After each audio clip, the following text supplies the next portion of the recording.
खासदार श्रीकांत शिंदे सध्या आपल्या सोबत आहेत। श्रीकांतजी, वडिलांसोबत मुख्यमंत्र्यांसोबत शासकीय महापूजेत सहभागी झालात। ही पूजा याची देही याची डोळा तुम्ही बघितलीत। चारही पिढ्या आज एकत्र होत्यात महापूजेला सलग तिसऱ्या वर्षी। काय भावना दाटून आल्यात? खरंच हा खूप मोठा दिवस आहे, खूप मोठा मान आहे।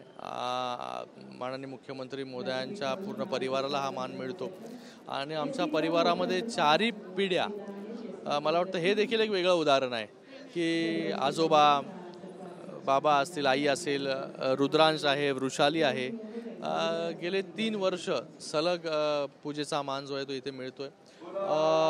खूप आनंद आहे, एक वेगळी ऊर्जा जी आहे या पूजेनंतर पूर्ण वर्षभर काम करण्याची इथून आम्ही सगळे लोक जे आहेत, माननीय मुख्यमंत्री महोदय असेल, आम्ही सगळे लोक जे आहेत ते घेऊन जातो आणि चांगलं काम इथे आमच्याकडून होत राहो अशी प्रार्थना केली।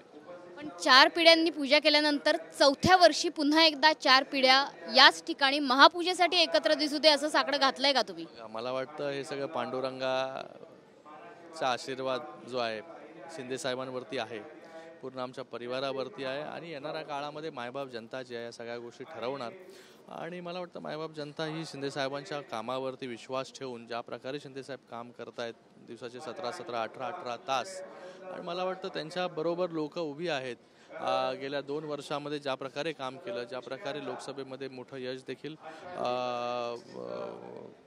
या खासदारकीच्या निवडणुकीमध्ये लोकांना वाटत होतं की काय जागा येणार करून, पण त्याच्यामधून देखील चांगल्या प्रकारे खासदार जे आहे निवडून आले आणि येणाऱ्या काळामध्ये मला वाटतं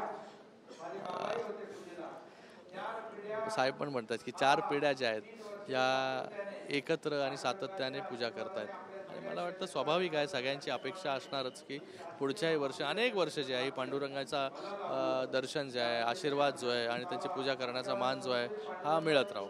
श्रीकांतजी, सध्या महाराष्ट्रात काही मूलभूत प्रश्न सुरू आहेत। नाही, एक शेवटचा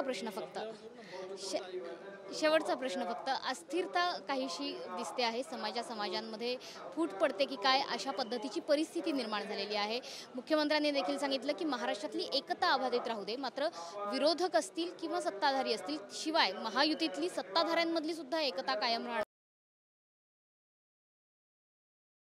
महत्त्वाचे गिफ्ट्स मिळालेले आहेत वारकऱ्यांना। एक लाडकी बहीण योजना तर आहे, दुसरी वारकरी पेन्शन योजना आहे, त्याबाबत काय सांगा? पहिल्यांदाच वारकऱ्यांसाठी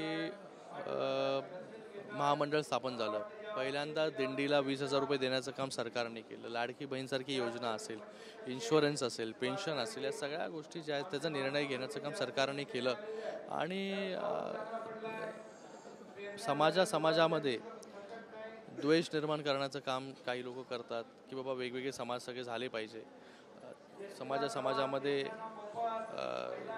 दुरावा निर्माण झाला पाहिजे। पण मला वाटतं मी सगळ्या समाजाच्या लोकांना आवाहन करतो की सगळ्यांनी एकत्रितरित्या जे आहे हे राहिलं पाहिजे आणि प्रत्येक समाजाला न्याय देण्याचं काम सरकारच्या माध्यमाने इथे होतं आहे।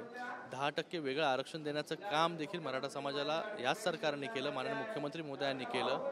आता कोर्टामध्ये आहे, कोर्टामध्ये पण पूर्णपणे ताकदीने सरकारची बाजू मांडण्याचं काम जे आहे हे सरकार या ठिकाणी करणार आहे। नक्कीच, खूप खूप धन्यवाद या बातचीतीबद्दल। तर श्रीकांत शिंदे आपल्यासोबत होते आणि पूर्ण 4 पिढ्या सलग 3 वर्ष शासकीय महापूजेचा मान पंढरपूरमध्ये विठ्ठल मंदिरामध्ये शिंदे परिवाराला मिळतो आहे। पुढची वर्ष ही महायुतीच्या सत्तेची असू देत आणि शिंदे परिवाराला हा मान मिळू देत, अशा पद्धतीचं साकडं आता शिंदे परिवाराकडून विठ्ठलाला घातलं गेलंय। कॅमेरामन अभिजित सह मनोज पाठक, TV9 मराठी, पंढरपूर।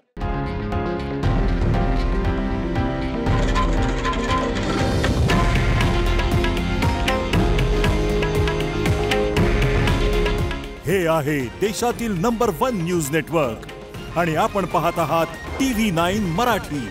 काळजी तुमची, हित महाराष्ट्राचं।